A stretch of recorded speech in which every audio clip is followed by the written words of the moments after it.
ఆ కుటుంబంలో నేను గౌరవ ముఖ్యమంత్రి గారి దృష్టికి తెస్తున్నా, ఆ కుటుంబంలో ఇంత అవయవదానం చేయడానికి ఇంత ఉదాత్తతో ముందుకు వస్తున్న ఆ కుటుంబాన్ని గుర్తించి, వారి దాతృత్వాన్ని గుర్తించి, వారి గొప్పతనాన్ని గుర్తించి, ఆ కుటుంబంలో ఎవరికన్నా మనం కాంట్రాక్ట్ బేసిస్లో కానీ లేదా అవుట్సోర్సింగ్లో ఉద్యోగం ఇచ్చే అవకాశాన్ని కూడా గౌరవ ముఖ్యమంత్రి గారు గుర్తించాల్సిందిగా నేను కోరుతున్నా. గతంలో మరి ఇంత పెద్ద ఎత్తున ఎందుకు రాలేదు అంటే బహుశా వాళ్ళు ఇస్తున్న అవయవాలను కూడా ఏమన్నా బహుశా అనుకున్నారేమో తెలియదు. గతంలో ఏనాడు రాలి 5 సంవత్సరాల్లో రాని విధంగా సడన్ గా ఈ సర్జ్ ఇక్కడి నుంచి జూన్ వచ్చినప్పటి నుంచి అందరు అవయవ దానం ముందుకు రావడానికి జీవో ఒక కారణం కావచ్చు, కానీ ప్రభుత్వం వారి సేవల్ని గుర్తిస్తుంది అనే భావంతో ఇవాళ కుటుంబ సభ్యులు ముందుకు వస్తున్నారు. 10 సంవత్సరాల నేను అబ్బాయి కూడా ముందుకు రావడం జరిగింది. జెమ్స్ హాస్పిటల్లో దురదృష్టవశాత్తు మరణించిన. అయితే రాష్ట్రంలో 5 సంవత్సరాలు జరిగిన విధ్వంసాన్ని సరిచేయడం అంతా నేను రాజకీయాలు మాట్లాడదలుచుకోలే, కానీ సరిచేయడం చిన్న విషయం కాదు. వాస్తవ పరిస్థితులు కూడా చెప్పాల్సిన అవసరం ఉంది. మంత్రిగా బాధ్యతలు తీసుకుంటూనే నేను ముందు మంత్రి శాఖకి వెళ్ళిన తర్వాత ఏంది చూద్దామంటే ముందు నాకు చెప్పింది ఏంటంటే, సార్ ముందు 6,500 కోట్ల అప్పు ఉంది, దీన్ని తీర్చండి, తర్వాత మిగతా విషయాలు మాట్లాడుకుందామని. కాదు కదా, హాస్పిటల్ కట్టచ్చు కదా, దీంట్లో స్ట్రెంథన్ చేయొచ్చు కదా, అక్కడ డాక్టర్ల నియామకం చేయొచ్చు కదా అంటే అవి ఏమీ లేవు. ముందు 6,500 కోట్లు అప్పు ఉంది, ముందు దీన్ని కట్టండి, ఆరోగ్యశ్రీ కింద పేదలకు ఉచితంగా వైద్యం అందించాలి. అది గతంలో ప్రభుత్వం ఇవ్వకుండా 2,500 కోట్లు అప్పు పెట్టిపోయింది. తర్వాత డ్రగ్స్ సప్లైర్స్కి 1,000 కోట్లు అప్పు పెట్టిపోయింది. తర్వాత చాలా ఆర్భాటంగా మొదలుపెట్టిన మెడికల్ కాలేజీలకి 700 కోట్లు అప్పు పెట్టిపోయింది. ఎక్కడ చూసినా అప్పు తప్ప మిగతా సేవ కనిపించలే.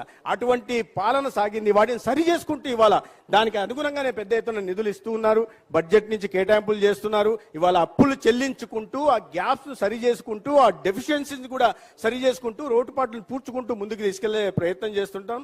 గతంలో ఎప్పుడు ఒక 5 సంవత్సరాల్లో ఒక్క హాస్పిటల్ అప్గ్రేడేషన్ కూడా పోలే. కేంద్ర ప్రభుత్వం ఆయుష్మాన్ ఆరోగ్య మందిర్లు కట్టడానికి వెసులుబాటు కల్పిస్తే 5 సంవత్సరాల్లో కేవలం 1000 మాత్రమే కట్టగలిగారు. దానికి ఆర్భాటంగా విలేజ్ హెల్త్ క్లినిక్ అని పేరు పెట్టి బొమ్మ వేసుకున్నారు, కానీ వాటిని పూర్తి చేసే ప్రయత్నం చేయాల.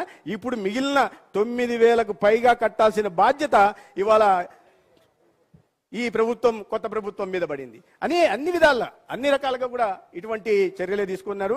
గతంలో ఏదైతే అప్గ్రేడేషన్ చేశారో కమ్యూనిటీ హెల్త్ సెంటర్లని, వాటిని కూడా పూర్తి చేయలే. వాటిని పూర్తి చేయకపోతే ఇప్పుడు మనం పూర్తి చేస్తున్నాం. నందిగామ గతంలో 2018లోనే చంద్రబాబు నాయుడు గారు మంజూరు చేశారు, అది పూర్తి చేయలే. జమ్మలమడుగులో మంజూరు చేశారు, పూర్తి చేయలే. ధర్మవరంలో మంజూరు చేశారు, పూర్తి చేయలే. వాటిని ఇప్పుడు మనం చేస్తున్నాం. కానీ వాళ్ళు చేసిందల్లా ఏంటయ్యా అంటే ఎన్నికలకు ముందు కొన్ని ఆసుపత్రులను, కొన్ని సిహెచ్సిల్ని అప్గ్రేడ్ చేస్తున్నట్టుగా ప్రకటన చేశారు. ఉదాహరణకు ఇప్పుడే దుర్గేష్ గారు చెప్తున్నారు, ఎలక్షన్ల ముందు వాళ్ళు ప్రకటన చేసిపోయారంటే డబ్బులు ఇచ్చారా సార్ అన్న, అడ్మినిస్ట్రేటివ్ శాంక్షన్ ఇచ్చారు కానీ పైసా ఇవ్వలేదని. పోనీ హెచ్ఆర్ ఇచ్చారా సార్ అన్న, అది ఇవ్వలేదని. అంటే మీరు డబ్బులు అడ్మినిస్ట్రేటివ్ శాంక్షన్ ఇచ్చి 5 పైసలు నిధులు ఇవ్వకుండా, హెచ్ఆర్ ఇవ్వకుండా అప్గ్రేడేషన్ ఎలా సాధ్యమవుతుందో మరి ఆ గౌరవ 5 సంవత్సరాలు అటువంటి అద్భుత పాలనను అందించిన వ్యక్తులే సమాధానం చెప్పాల్సి ఉంది. ఇవాళ మాట్లాడుతుంటారు, మెడికల్ కాలేజీల గురించి మాట్లాడుతున్నారు. ఇవాళ మనకు అవసరం ఏంటి, మనం ఎంతవరకు మనం తట్టుకోగలమనే విషయాన్ని పరిగణలోకి తీసుకోవాలా. ఇవాళ మౌలిక సదుపాయాల కల్పన మాత్రమే కాదు కదా, ఈ హెచ్ఆర్ కూడా అంటే ఫ్యాకల్టీ కూడా అంత మొత్తంలో అందుబాటులో ఉందా లేదా అనే విషయాన్ని కూడా గమనించుకోవాలా. ఆర్భాటంగా 17 మెడికల్ కాలేజీలు మొదలు పెట్టారు, పూర్తి చేయలేకపోయారు. 5 సంవత్సరాల్లో ఫైనాన్షియల్ ప్రోగ్రెస్ కేవలం 14% మాత్రమే ఉందని అంటే మీరు అర్థం చేసుకోవాలి. 14% మాత్రమే ఖర్చు పెట్టి ఆర్భాటంగా మేము 17 కాలేజీలు మొదలు కట్టేశామని కూడా చెప్తున్నారు. ఇప్పుడు చంద్రబాబు నాయుడు గారి ప్రభుత్వం ఆసుపత్రులు వద్దనింది, మెడికల్ సీట్లు వద్దనింది అని ఒక్క మాట సమాధానం చెప్పాలి నాకు. గతంలో ముఖ్యమంత్రిగా ఉన్న వ్యక్తి ప్రాతినిధ్యం వహిస్తున్న నియోజకవర్గంలో కూడా ఒక మెడికల్ కాలేజీని మంజూరు చేశారు. ఆ మెడికల్ కాలేజీలో ఆయన ముఖ్యమంత్రి కాబట్టి కొద్దిగా మౌలిక సదుపాయాల కల్పన వరకు 75% చేశారు. కానీ ఫ్యాకల్టీని మాత్రం 50% మాత్రమే తెచ్చుకోగలిగారు. మరి ఫ్యాకల్టీ లేకుండా ఎటువంటి బోధనని, వైద్య విద్య అంటే మామూలు ఇది కాదు కదా, ఆర్ట్స్ కామర్స్ లాంటిది కాదు కదా, ట్యూషన్ చెప్పించుకోవడానికి వైద్య విద్యను ఎలా అందించాలి?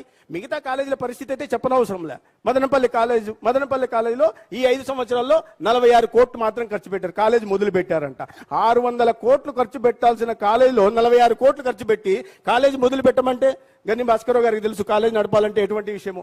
ఫ్యాకల్టీ లేని విషయంలో, ట్యూటర్స్ లేని సందర్భంలో, సొంత నియోజకవర్గంలో కాలేజీకే మీరు ట్యూటర్స్ తీసుకెళ్ళిపోని నేపథ్యంలో ఇవాళ తప్పుడు ప్రచారం చేసే ప్రయత్నం చేస్తున్నారు.